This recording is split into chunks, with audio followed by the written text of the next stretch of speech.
సాధారణంగా కొంతమంది మగవారికి కానీ స్త్రీలకు కానీ తలమీద రెండు సుడులు ఉంటాయి.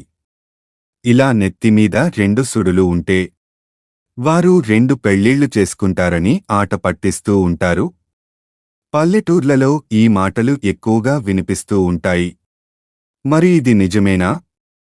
ఇందులో నిజమెంతో ఇప్పుడు తెలుసుకుందాం. అధ్యయనం ప్రకారం ఇలా ప్రపంచవ్యాప్తంగా కేవలం 5% మందికి ఇలా రెండు సుడులు ఉంటాయట. జన్యుపరమైన లోపాలు అలాగే పూర్వీకులకు ఉన్న ఇలా తలలో రెండు సుడులు వస్తాయట. అసలు రెండు సుడులు ఎందుకు వస్తాయి? వీరికి ఎలాంటి లక్షణాలు ఉంటాయో ఇప్పుడు తెలుసుకుందాం.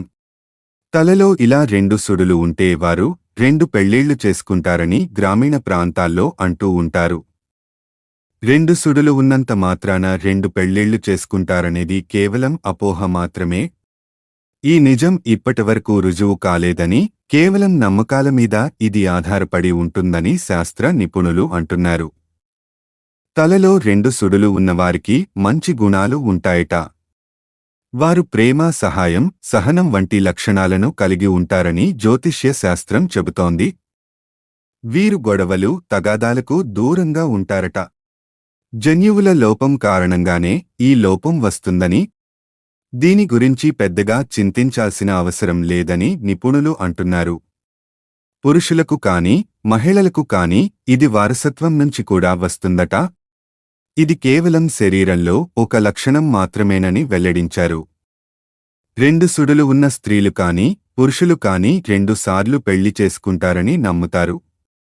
లేదంటే ముహూర్తం కుదిరిన తర్వాత చెడిపోయి మరో పెళ్లి చేసుకుంటారని పలు ప్రచారాలు కూడా ఉన్నాయి. కానీ శాస్త్రం ప్రకారం మాత్రం రెండు సుడులు ఉంటే మంచివారని, ఓపికగా ఉంటారని, అందరితో కలిసి పోతారని చెబుతున్నారు. అంతేకాకుండా చుట్టూ ఉన్న వారిని కూడా సంతోషపెట్టేందుకు ట్రై చేస్తారట. హాయ్ ఫ్రెండ్స్, ఇలాంటి వీడియోస్ మరిన్ని ఫ్రీగా చూడడానికి ఛానల్ని సబ్స్క్రైబ్ చేసుకోండి. అలాగే పక్కన ఉన్న గంట సింబల్ని నొక్కి పెట్టుకోండి. ఏదైనా వీడియో అప్లోడ్ చేయగానే మీకు నోటిఫికేషన్ అనేది వస్తుంది.